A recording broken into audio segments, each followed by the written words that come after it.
Okay, let's dive into it.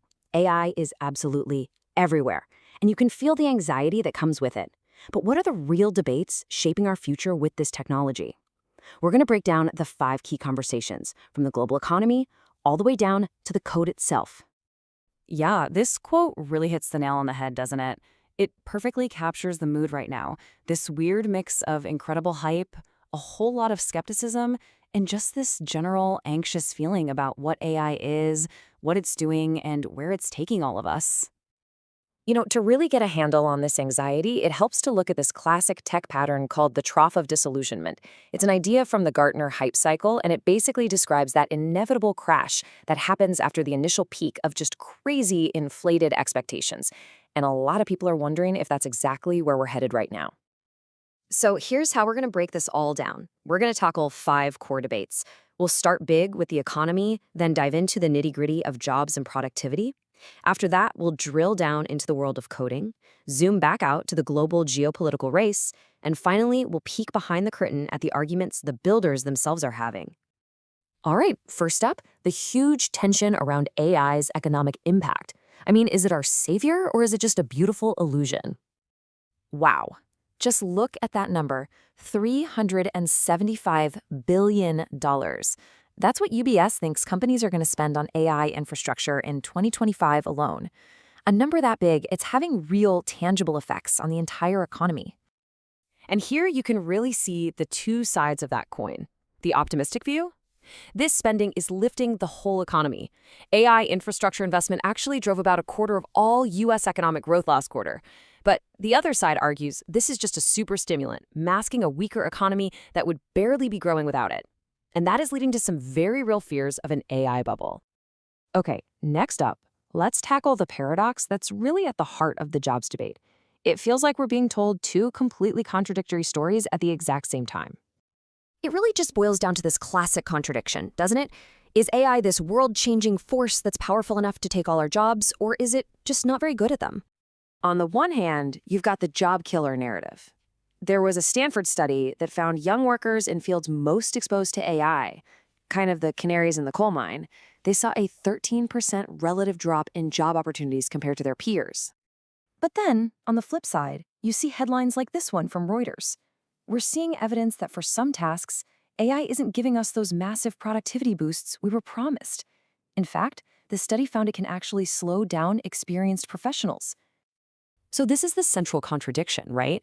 It highlights just how murky all the data is at the moment. You can basically find a study to support almost any position you want to take, which of course just feeds into that broader economic anxiety. Okay, so let's zoom in a bit and look at one of the most tangible AI applications out there, where this whole hype versus reality debate is playing out in real time. AI-assisted coding. The speed of this is just staggering. Vibe coding, this idea where a developer just gives a prompt and an AI agent writes the code, that wasn't even a term until February of this year. And now, some estimates say it's already responsible for drafting between 20 and 40% of all code. But this is where the skepticism starts to creep in. As you can see here, there seems to be this pretty big gap between the amount of code that AI drafts and the amount that actually gets used in final production-ready software. This is what fuels the argument that it's all overhyped, that AI is good at generating ideas, maybe, but not so good at turning them into reliable products. And yet, despite all that skepticism, the adoption numbers from major companies tell a totally different story. Coinbase is reporting that AI-generated code has doubled at their company in just 6 months. So this suggests that whatever you think of the debate, a massive shift is already happening. All right, let's zoom back out. The fourth debate is all about the global race. And really, this is a meta debate between those who want to accelerate AI development and those who want to slam on the brakes, all playing out on a geopolitical stage. So for a long time, the US government was worried that open sourcing powerful AI models would basically just hand them over to strategic rivals. But there's been a shift. The official policy now is that leading with open models founded on American values is actually a strategic asset for global competition. It's a really delicate balancing act. And then you have the extreme end of the deceleration argument.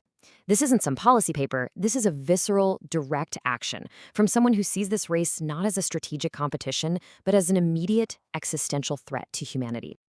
And finally, let's peek behind the curtain at the fierce debates happening not in public, but among the people who are actually building this technology. These inside baseball arguments, these technical squabbles that might seem obscure to the rest of us, they have huge implications for how AI actually gets built. Well, this raw quote from an entrepreneur kind of shows you the intensity of these internal fights. In this case, it's about evals, which are the standardized tests or benchmarks used to measure an AI model's performance. And as you can see, not everyone is a fan. Look, this isn't just a technical squabble. It's a fundamental disagreement. One side is arguing these standard tests are basically a scam, just designed to make models look good on paper, without actually being useful in the real world. The other side says, no, they're not a scam, but they're being used all wrong. They argue that if your test isn't aligned with a real user problem, you're pretty much just measuring noise. So from the macroeconomy to geopolitical strategy, from the job market all the way down to the code itself, these 5 debates really show how AI has become this giant screen onto which we are projecting all of our broader hopes and maybe especially our anxieties about the future. And that leaves us with this final provocative question. After looking at all this uncertainty and all this debate, you really have to wonder, is this new technology the actual source of our collective anxiety, or is it just a powerful new mirror where we see our existing fears reflected right back at us?